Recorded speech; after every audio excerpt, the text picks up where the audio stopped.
Bright lights wash over the table as smiles lock into place, rehearsed and rigid. The clock ticks toward commercial, the hum of cameras filling the studio like static. Joy Behar is mid-thought, leaning forward, voice sharpened by certainty, when something slips. Not a joke. Not a quip. A pause. Across from her, Valerie Bertinelli doesn't interrupt. She breathes, looks up, and calmly says the line that was never supposed to exist on live television. The room tightens. A producer's hand hesitates. Someone off-camera swallows. What viewers witnessed wasn't just a disagreement. It was a collapse happening in real time. Joy blinks, then laughs, but the laugh doesn't land. It hangs, thin and brittle, before falling flat. The audience senses it instantly. This isn't banter. This isn't the familiar rhythm of interruption and applause. Something has gone off script, and no one knows how to put it back. Valerie's voice doesn't rise. That's the shock. She doesn't posture or provoke. She simply finishes her thought, steady, deliberate, unmistakably sincere. The air changes. Co-hosts shift in their chairs. The camera cuts a half-second too late. Joy opens her mouth, then stops. For the first time in a very long time, the woman who commands the table appears unsure of her footing. Viewers at home lean closer, hearts thudding, sensing history in the making without yet understanding why. Social media later called it electric. Others called it uncomfortable. In that moment, it was both. Because live television is unforgiving. It records every micro-expression, every crack in authority. And right there, under the lights, authority wavered. Valerie doesn't smirk. She doesn't celebrate. She waits. That restraint hits harder than any insult ever could. It forces a reckoning no one signed up for. Joy's eyes flick toward the monitors. Another beat passes. Too long. The spell is broken, but the damage is done. Phones buzzed. Living rooms went silent. Some viewers felt relief, others dread, but everyone felt seen. This was the kind of moment people replay, rewind, and argue about, sensing a line had been crossed and could never be uncrossed on air before millions watching together nationwide, because what unfolded next, allegedly, would push this moment beyond awkward television and into something far bigger. But to understand why this moment detonated live on air, you have to understand what had been building for years. What made this moment feel so explosive wasn't just what was said, but where it happened. The View isn't a casual talk show. It's a cultural courtroom, a place where ideas are judged, identities are weighed, and entire groups of people are reduced to punchlines or applause lines before lunch. For decades, the table has been framed as conversation, but everyone knows it functions more like a battlefield disguised in daylight TV colors. Viewers don't tune in for neutrality. They tune in for affirmation. And for years, a growing portion of the audience felt something shifting. Disagreement slowly turned into dismissal. Humor began carrying an edge. Laughter became a signal of who belonged and who didn't. If you were on the wrong side of the table ideologically, you weren't debated. You were talked over. That's why this clash landed so hard. Valerie Bertinelli wasn't booked as a disruptor. She was safe. Familiar. A guest meant to soften the hour, not challenge its hierarchy. Someone producers assumed would nod along, smile politely, and exit without ripples. Instead, her presence exposed a pressure point the show had spent years avoiding. The tension wasn't new. The audience's exhaustion wasn't new. What was new was seeing it acknowledged without shouting. Across America, viewers recognized the pattern instantly. They'd felt it at dinner tables, in workplaces, online. The feeling of being talked at instead of listened to. Of watching certain voices dominate the room while others were expected to shrink. This wasn't about a single topic. It was about respect. About who gets to speak without being mocked. That's why the silence in the studio felt so loud. It mirrored a national pause. A collective intake of breath from people who had been waiting for someone to say, calmly, this isn't working anymore. Valerie didn't claim victimhood. She didn't accuse. She named a truth people felt but rarely saw reflected on television, and in doing so, she turned a daytime segment into a cultural mirror. Progressive audiences, immigrant families, first-generation kids watching with their parents, all saw something familiar in that exchange. The tension between power and presence. Between inherited authority and earned credibility.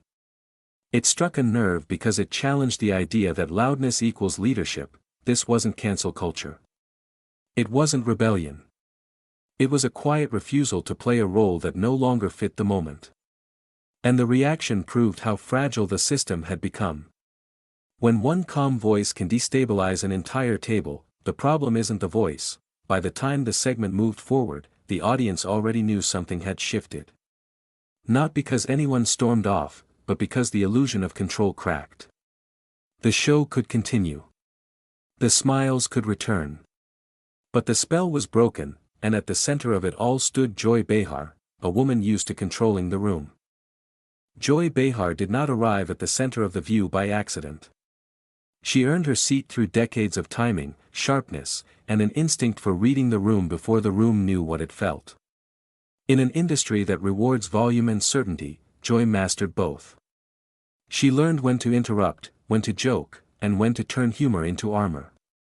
Over time, that armor hardened into authority. For years, she was framed as the truth teller at the table, the one unafraid to say what others wouldn't. Producers trusted her to steer conversations back on course. Co-hosts deferred to her rhythm. Audiences learned her cues, laughing when she laughed, bracing when her tone shifted. Power like that doesn't announce itself. It accumulates quietly, until it feels permanent. That permanence reshaped the show's ecosystem. The table became less a circle and more a hierarchy. Conversations followed predictable arcs, and Joy often set the ceiling on how far disagreement could go before being shut down. Her humor began functioning less as release and more as enforcement. If a guest strayed too far from acceptable framing, the correction came swiftly, usually disguised as wit, as the cultural climate shifted. The show didn't adapt so much as entrench. Disagreement became something to manage, not explore. Joy's jokes increasingly carried verdicts inside them. A raised eyebrow could dismiss an argument before it finished forming. A laugh could signal which opinions were safe and which would be punished with ridicule. The laughter mattered. It wasn't harmless. It functioned as a gate. When the audience laughed, the message was clear. This voice belongs. That one does not. Over time, that dynamic trained viewers to anticipate outcomes before discussions even began. Certain guests would be indulged. Others would be survived. Joy thrived in that environment. She knew how to press without appearing cruel. How to mock without claiming malice. Institutional power often hides behind tone, and Joy's tone became the show's weather. If she was amused, the room relaxed. If she bristled, tension spread instantly. That influence is intoxicating, especially when it goes unchallenged. Subtle warning signs appeared long before this moment. Online reactions grew sharper. Clips circulated not because they enlightened, but because they irritated. Viewers began pointing out moments where conversation stopped and performance took over, where curiosity was replaced by correction. The authority that once felt earned began to feel assumed. Still, Joy remained insulated. Years on air create protection. Criticism can be brushed off as misunderstanding. Fatigue can be dismissed as noise. When you've survived countless controversies, it's easy to believe you'll survive the next one too. Confidence turns into expectation. That expectation shaped how Joy approached guests. There was an assumption of compliance, an unspoken rule that the table belonged to her cadence. Most people adapted. They spoke faster, softened edges, laughed along. The system rewarded that behavior, reinforcing the hierarchy again and again, which is why what happened next mattered so much. Joy had faced pushback before, but never the kind that refused to fight back on her terms. Never the kind that ignored the rhythm entirely. she had no idea that the woman sitting across from her wasn't there to play along. Valerie Bertinelli never built her public life on confrontation. That's what made her presence at the table feel disarming long before she spoke. For decades, she existed in the American imagination as something gentler than controversy, familiar, warm, unthreatening. A face people trusted in their living rooms. A voice associated with comfort, not combat. And yet, behind that ease lived a woman shaped by loss, scrutiny, and relentless reinvention. Her life unfolded in full public view. Early success came quickly, but so did expectations. She was praised, labeled, boxed in. When personal struggles followed, they weren't handled privately. They were dissected by headlines, reduced to lessons she never volunteered to teach. Weight, grief, addiction in her family, heartbreak, rebuilding, all of it became public property. And through it, Valerie learned something crucial. Survival doesn't always look loud. Sometimes it looks like staying soft in a world that keeps trying to harden you. Instead of retreating, she evolved. She didn't reinvent herself by attacking anyone. She did it by telling the truth about pain without dramatizing it, by speaking about change without demanding applause. Over time, audiences sensed it. Her credibility wasn't manufactured. It was lived. When she spoke about empathy, it didn't sound like theory. It sounded like memory. That's why people listened when Valerie spoke. Not because she dominated rooms, but because she respected them. She wasn't chasing viral moments or applause breaks. She didn't need to win debates to feel valid. Her authority came from restraint, from knowing exactly how much to say and when silence carried more weight. In contrast-heavy spaces, that kind of presence is dangerous. It exposes how unnecessary aggression really is. Valerie never claimed to be the smartest person at the table. She claimed something rarer, emotional clarity. She understood the cost of being dismissed. She understood how humiliation lingers longer than disagreement. And she understood how easily people confuse confidence with correctness. Audiences felt safe with her because she didn't weaponize her story. She shared it as context, not leverage. When she disagreed, it wasn't personal. It was principled. That distinction mattered. It still does. In a media culture addicted to outrage, Valerie represented a different frequency. One rooted in listening first. Her reputation followed her into the studio that day. Producers saw a familiar name, not a disruptor. Co-hosts saw a friendly guest, not a challenge. Joy saw someone she assumed would adapt to the table's rhythm. But Valerie wasn't there to adapt. She was there to participate honestly. That honesty came from years of learning when to speak and when not to. From understanding that yelling rarely changes minds, but clarity sometimes does. Valerie didn't rehearse conflict. She didn't sharpen lines in advance. She trusted herself to respond in real time, grounded in lived experience rather than ideology. Viewers recognized that immediately. Especially those who felt invisible in louder conversations. Immigrants, women, people used to being interrupted, talked over, corrected mid-sentence. Valerie mirrored their experience without announcing it. She embodied the quiet confidence of someone who knows their worth doesn't depend on being the loudest voice in the room. That's why her calm unsettled the table. It didn't fit the expected script. She didn't flinch under interruption. She didn't rush to defend herself. She let others finish, even when they didn't return the courtesy. That patience wasn't weakness. It was strategy born from experience. She didn't raise her voice, and that's what made it dangerous. Because in that restraint lived a challenge no one could mock without exposing themselves. Valerie wasn't there to perform submission or rebellion. She was there to speak plainly, respectfully, and without apology. So when the conversation began to tilt, when the tone sharpened and the room grew restless, Valerie didn't interrupt. She didn't fight for space. She waited. The shift didn't happen all at once. It crept in through tone, through timing, through the subtle recalibration of power that seasoned viewers of the show could feel before they could name it. The conversation moved forward. But the temperature changed. Joy leaned in more often. Her interjections came faster, sharper, landing before Valerie could finish a sentence. It was familiar territory for the table. Control through momentum, Valerie noticed. Everyone did. But she didn't react the way the format usually demands. She didn't rush to reclaim space. She didn't raise her volume to compete. That restraint only seemed to irritate the rhythm further. Each interruption created a small imbalance, like a skipped beat in a song everyone thought they knew by heart. Joy's expressions grew tighter. The humor sharpened. Jokes edged closer to judgment. What might have once been brushed off as banter now felt pointed, almost corrective. The implication was clear. There was a right way to frame this conversation, and Valerie was drifting too close to the edges. Around the table, co-hosts shifted. One glanced down at her notes instead of the camera. Another offered a half-smile that never quite formed. The audience sensed it too. Applause came later than usual, uneven, uncertain. Laughter thinned. This wasn't the comfortable chaos of daytime debate. This was tension stretching without release. Joy tried to reassert dominance the way she always had. By accelerating the exchange.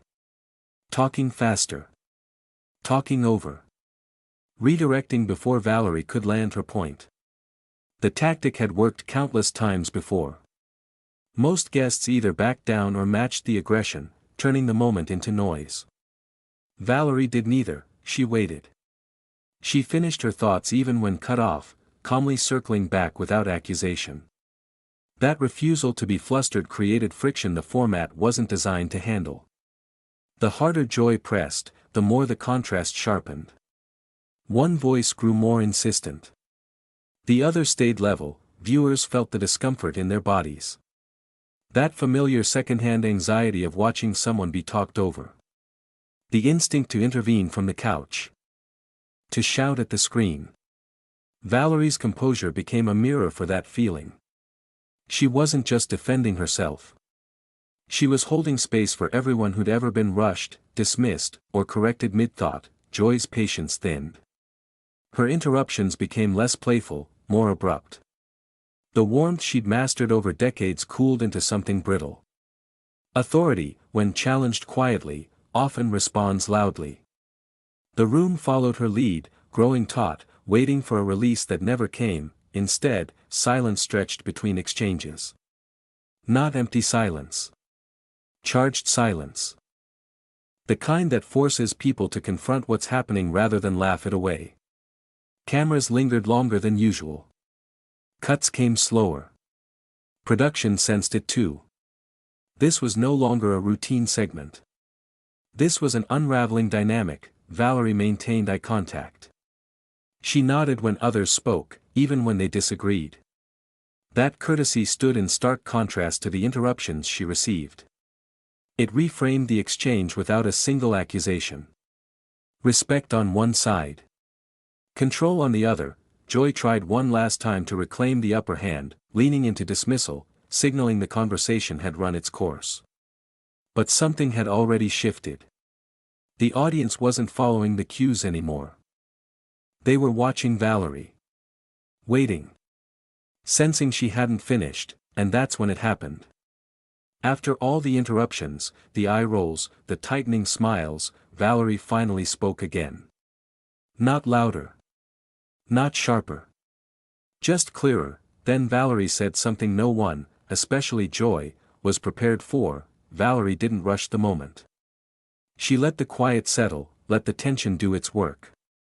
When she finally spoke, her voice didn't compete with the noise that came before it. It replaced it. Calm, even, grounded. The kind of tone that signals someone has already decided they don't need permission to finish their thought. She acknowledged the disagreement without dramatizing it. Not as an attack. Not as a rebuttal. As a clarification.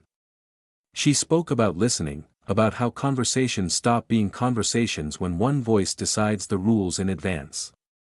The words weren't sharp, but they were precise. Each sentence landed gently and stayed there, impossible to swat away with a joke, the room reacted before Joy did. A co-host's eyebrows lifted. Someone in the audience exhaled audibly. The cameras caught it all. Valerie wasn't accusing anyone of malice. She was naming a pattern. And patterns are harder to deny than insults.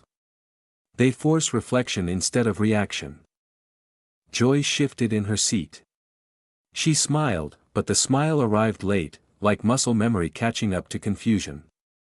She tried to interject, but Valerie continued, not over her, just through her. It was subtle, respectful, and devastating. Valerie spoke about how it feels to be constantly interrupted, how humor can sometimes disguise dismissal, how being progressive should never mean being careless with people's dignity. There was no grandstanding. No appeal to applause. Just truth delivered at conversational volume. The kind that makes people lean forward instead of recoil. Valerie referenced shared values, not opposing sides. Empathy. Inclusion. The idea that disagreement loses its power when it becomes contempt. Joy attempted to laugh it off. A quick deflection. A familiar move. But the laugh didn't find its footing. The audience didn't follow. Valerie paused, looked directly at her, and finished her thought with a line so simple it cut through years of accumulated noise. A line about how respect isn't a favor one grants when it's convenient, but a baseline that should never be negotiated. That was the moment. The air changed again, sharper this time. Joy's face tightened. The authority she'd relied on for decades faltered, not because she'd been attacked, but because she'd been exposed. Not as a villain, but as someone suddenly forced to hear herself reflected back. Valerie didn't celebrate the silence. She honored it. She let it exist without filling it, trusting the audience to understand what had just happened. That restraint amplified everything. It gave viewers time to process, to feel the weight of words that weren't dressed up for television. Joy responded, but the response lacked its usual certainty. It came out defensive, rushed. The cadence was off. For the first time, she wasn't setting the tempo. She was reacting to it. Her composure cracked in small, visible ways. A clipped sentence. A sharper edge. A glance toward the monitors that lingered too long. Valerie stayed steady. She didn't press further. She didn't need to. The point had landed. Pushing would have cheapened it. Instead, she nodded, signaling she'd said what she came to say.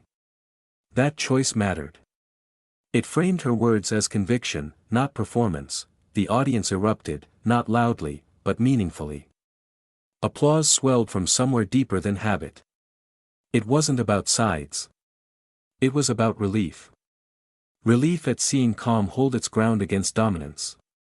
Relief at watching someone refuse to be baited into spectacle. Joy tried once more to regain control, pivoting the conversation, signaling time constraints, invoking the familiar urgency of live television. But the spell was broken. Viewers could feel it. This wasn't a debate anymore. It was a reckoning playing out in real time, unscripted and irreversible. Valerie's final words in the exchange weren't a conclusion. They were an invitation. A reminder that progress means learning how to listen even when it's uncomfortable. Especially then. She didn't frame herself as a victim or a hero. She framed the moment as an opportunity to do better. Joy's reaction was immediate and unguarded. Her frustration surfaced, raw and visible. The confidence that once filled the space around her now pressed inward. Authority without agreement suddenly felt brittle. The cameras lingered again, catching what couldn't be edited out later. In that instant, it became clear this wasn't just about what had been said.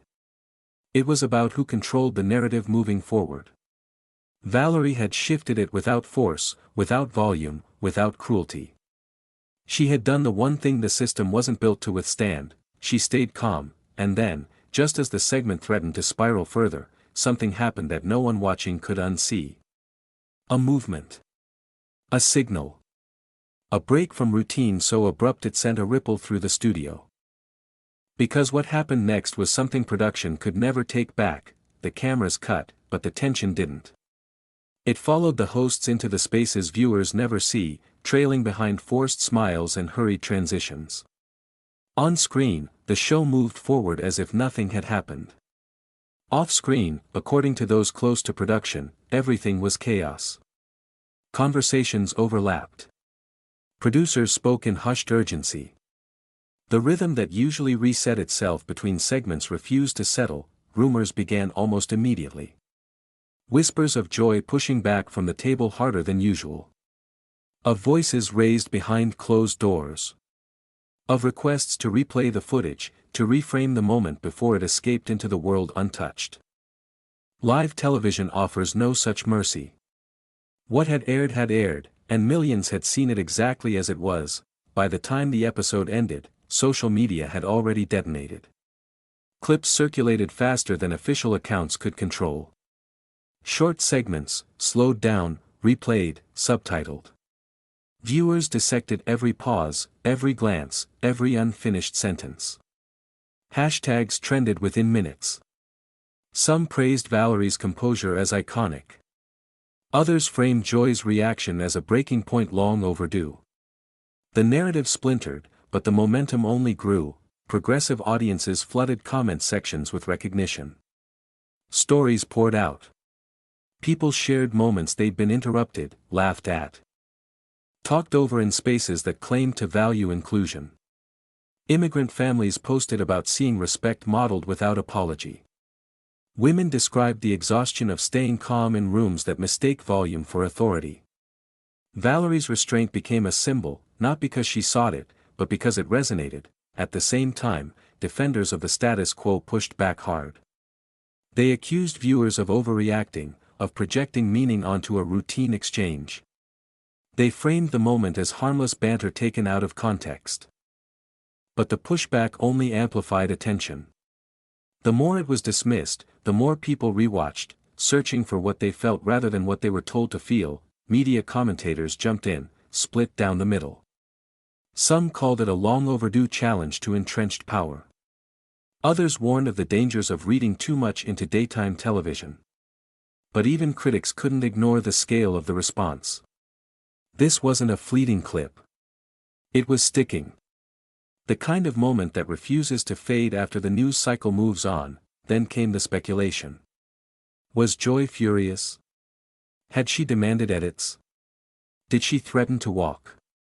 Anonymous sources hinted at heated exchanges and production scrambling to contain fallout. Some claimed Joy left the set abruptly once the cameras stopped rolling.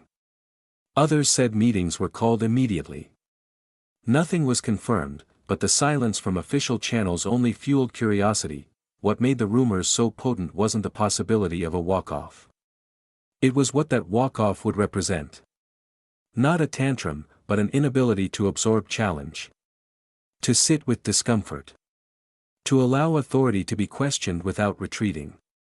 Viewers weren't just watching a personality clash. They were watching a system strain under the weight of its own rigidity. Valerie, notably, said nothing. No victory lap. No cryptic posts. Her absence from the noise spoke louder than any statement could have. It reinforced the authenticity of the moment. She hadn't come to spark outrage. She'd come to speak honestly, and then she'd stepped back, trusting the audience to carry it forward. Joy's silence, by contrast, became its own headline. The lack of clarification, apology, or dismissal allowed every interpretation to breathe. Each hour without response widened the vacuum. Clips reached new audiences unfamiliar with the show, drawing fresh reactions unburdened by loyalty or history.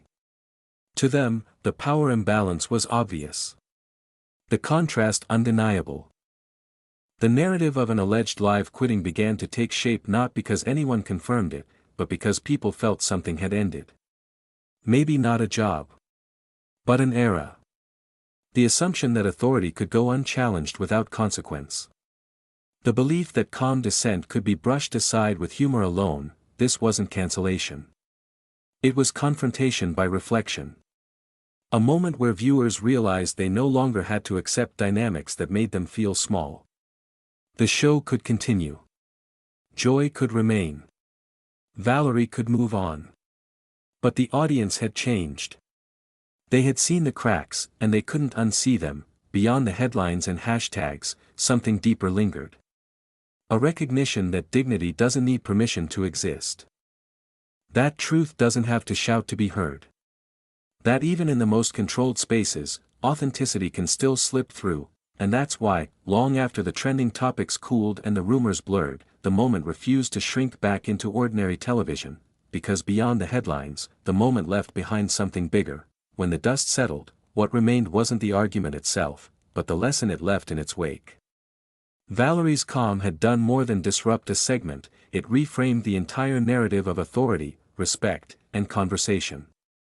For viewers who had long felt invisible in the loud, curated spaces of public discourse, it was a revelation: dignity doesn't demand volume. And courage doesn't need to shout. Across social media, across living rooms, across forums where people shared their truths, Valerie's approach became a touchstone. People began reflecting on the difference between control and credibility. The power to dominate a room had been on display for years, but this moment revealed its fragility. A single measured voice, speaking with clarity and conviction, could undo what decades of assumed authority had built. Joy's attempts to reclaim dominance had shown the cost of arrogance. When control becomes an obsession, even a seasoned veteran is vulnerable. When empathy is sidelined, respect becomes transactional. And when audiences see the contrast between genuine engagement and performative authority, they instinctively align with integrity. It's a subtle but unmistakable shift. This wasn't just about a television segment, it was about how we engage with each other in any space of power. Immigrant families, progressive viewers, those accustomed to being spoken over or dismissed, recognized the pattern in their own lives. They saw a microcosm of workplaces, classrooms, social media debates, and family gatherings, spaces where volume often outweighs reason. The message was clear: patience, clarity, and principled presence can redefine authority without aggression. Valerie didn't need to lecture. She didn't need applause. She simply held her ground, showing that restraint could wield influence as effectively as force. And in that, there was a universal lesson: true leadership is not about making others small, but about creating space where everyone can be heard. True courage is the willingness to remain composed when the world expects you to react. The aftermath demonstrated another truth: society craves this kind of engagement. People wanted to see conflicts resolved with dignity, not spectacle. They wanted to feel seen, respected, and empowered, not talked down to. That's why the moment resonated far beyond daytime television. It became a metaphor, an example, a reminder that respect and empathy are not optional in spaces that claim to value discourse. And for the audience, the takeaway was both simple and profound: confront arrogance without becoming it, speak truth without diminishing others, and let your integrity define the impact you leave behind. Courage doesn't shout. Respect is strength. And sometimes, the quietest voice leaves the loudest echo, and that's why this moment still refuses to fade. As the segment faded from live television, the story didn't end. What viewers had witnessed wasn't just a clash of personalities, it was a reflection of the broader cultural conversation about authority, dignity, and respect. Joy Behar's response, Valerie Bertinelli's restraint, and the reactions that followed became more than headlines. They became a mirror for audiences across the country, a moment that validated what so many had felt but rarely seen modeled. Audiences recognized themselves in the tension, in the restraint, in the courage it took to stand calm when everything around you demanded chaos. Immigrant families, progressive viewers, women, and anyone who had been interrupted, dismissed, or talked over could see a reflection of their own experiences. They understood that the measure of influence isn't the volume of your voice, but the weight of your integrity. The moment also served as a call for reflection, not just consumption. It reminded people to question the spaces they occupy, to recognize when authority is performed rather than earned, and to value civility over spectacle. It urged viewers to honor truth delivered with dignity, to challenge arrogance without resorting to cruelty, and to amplify voices that often go unheard. And now, the power of this moment extends to the audience. By sharing, discussing, and reflecting, viewers become part of the cultural ripple. Every conversation sparked by this exchange, every comment, every social post keeps the dialogue alive, reinforces the importance of respect, and challenges outdated hierarchies. It's participation, not just observation, so as the story of that live television moment lingers, take it with you. Remember that courage can be quiet, that influence can be gentle, and that integrity matters more than dominance. And if this resonated, if you felt validated, inspired, or empowered, join the conversation. Subscribe, share, and stand with those who choose dignity over spectacle.